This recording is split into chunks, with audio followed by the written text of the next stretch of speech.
Chapter 11. Star, Tutorial, 4, you are listening at novelfull.audio. After hearing Hai.Bin's story, many troubling thoughts crossed Chang.Sun's mind. This brand. This is too high quality.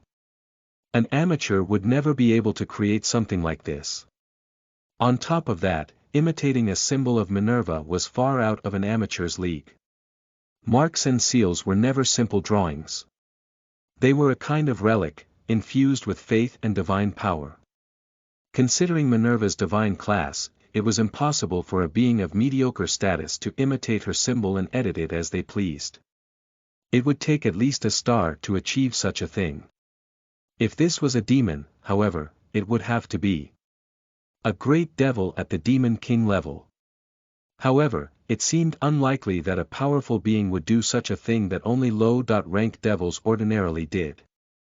High-rank devils did not pretend to be elegant nobles and try to save face. In fact, most of them were not interested in the Saha world in the first place. There were only two possible scenarios remaining. One is that John Chung Jay might have such supreme talent that even a great devil has its eyes on him. However, in that case, one thing would make no sense. Chang-Sun was in this dungeon, so it made no sense to show interest in Chung Jay over him.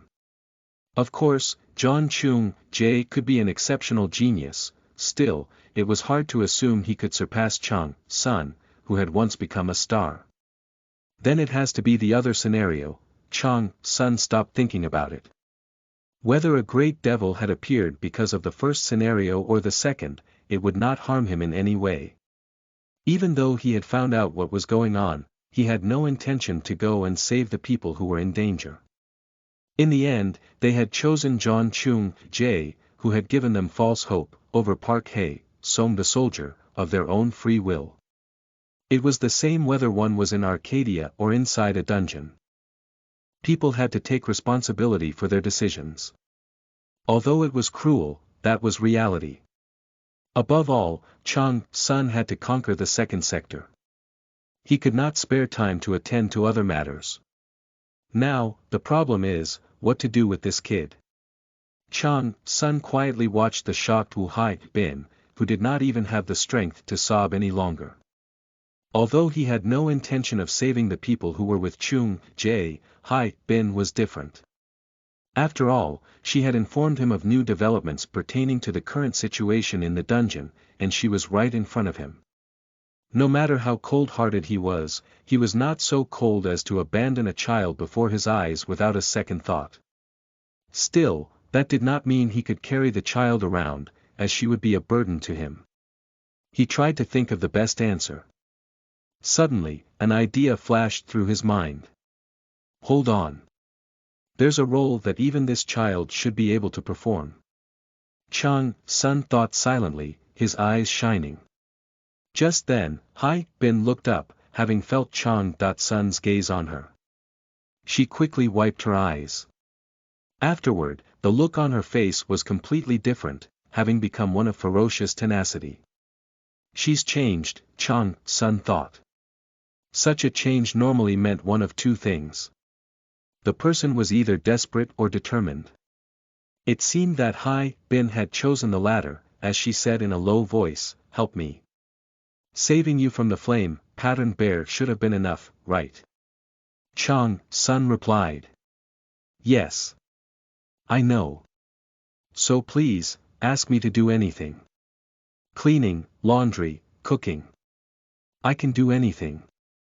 In return, help me get stronger," Wu Hai-Bin desperately continued. Hai-Bin was asking for Chang-Sun's help to get stronger, not for him to kill Chung Jay. From the looks of it, she had no intention to ask Chang-Sun to lend his assistance. She wanted revenge for her friends herself. Chang-Sun chuckled without realizing it.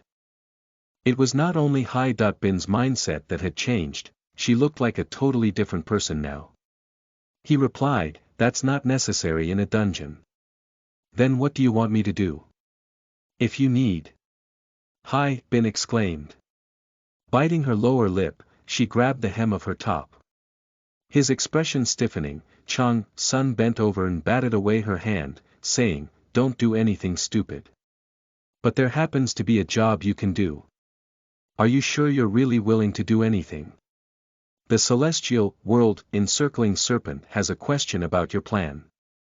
The celestial world encircling serpent is amused, saying you look like a sly devil when you persuade someone.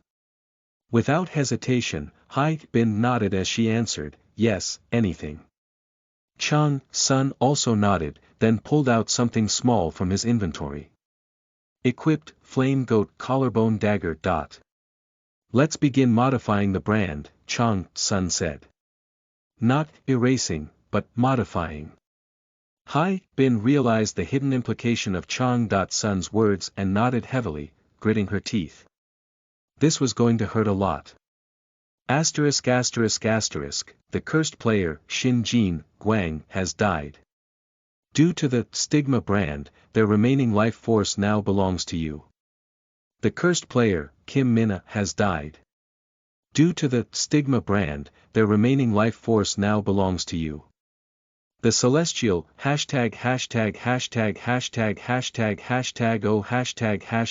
is greatly pleased with her subordinate's growth. "I'm becoming stronger. More. Chung Jae laughed silently, watching as a fallen monster sprayed blood all over the place. The monster's poisonous blood covered Chung Jae, but he did not care in the slightest. He paid equally little attention to the fact that 4 of his players had just died. To him, branded humans were simply assets while they were alive, and nutrients when they were dead. They were nothing more than useful recyclable materials. At that moment, Kim Hyung, who had been following behind him, called out to Chung Jae with a tired expression. "Hey, Chung Jae, what?" Chung Jae asked. Nothing, Hyung, stuttered, swallowing his words back down and failing to say anything. Seeing Chung Jae's blazing eyes made him feel as if he would be lying right next to the dead players if he said what he wanted to say. Soon after entering the second sector, Chung Jae had revealed his true colors, stabbing all the people following him in the back. However, they could not say anything in protest. The gap in power between them and Chung Jae was simply too wide, and they were in the midst of a field filled with monsters. It would be impossible to survive without his help. Certainly, it had been tiring when they were with Hae Song, but they had not needed to worry about dying. They regretted their decision, but that ship had long since sailed. Forced to follow Chung Jae's orders, they were made to fight monsters again and again in order to level up. Countless casualties occurred, but Chung Jae did not care one bit. Now, only about 40 people were left alive. Seeing as over 100 people had joined Chung Jae's group, more than half of them had already been sacrificed. However, the biggest problem remained. This seal. This is keeping all of us restrained. The seal acted like an invisible chain. It kept people within a certain range of the host, Chung Jae, making them unable to escape. It also made them feel pain in their chests if they showed the slightest bit of resentment toward him. The more they leveled up, the more restraining power it had over them. "He's trying to work us like slaves. Chung Jae keeps snatching part of the experience points we gain. This is a prison." The John Chung Jae whom Kim Hyung had known for over 10 years no longer existed. He might have had a strong inferiority complex and had often been very jealous of others, but his nature had not been evil. Seeing how he had become so cruel after only a couple of days, Hyung wondered if a devil had gotten into Chung Jae. To Kim Hyung-one's sorrow, it felt as if the friend he once knew would never again return. "I'm already done. Why on earth is the bastard taking so long?" Chung Jae muttered, frowning in anger. The scout he had sent out had not returned yet. He checked to see whether the scout was dead, but he was definitely alive. Just as Chung Jae considered going after him, the scout who had annoyed him returned. He exclaimed, "What took you so long?" Upon hearing his reprimand, the scout hurriedly ran in Chung Jae's direction. However,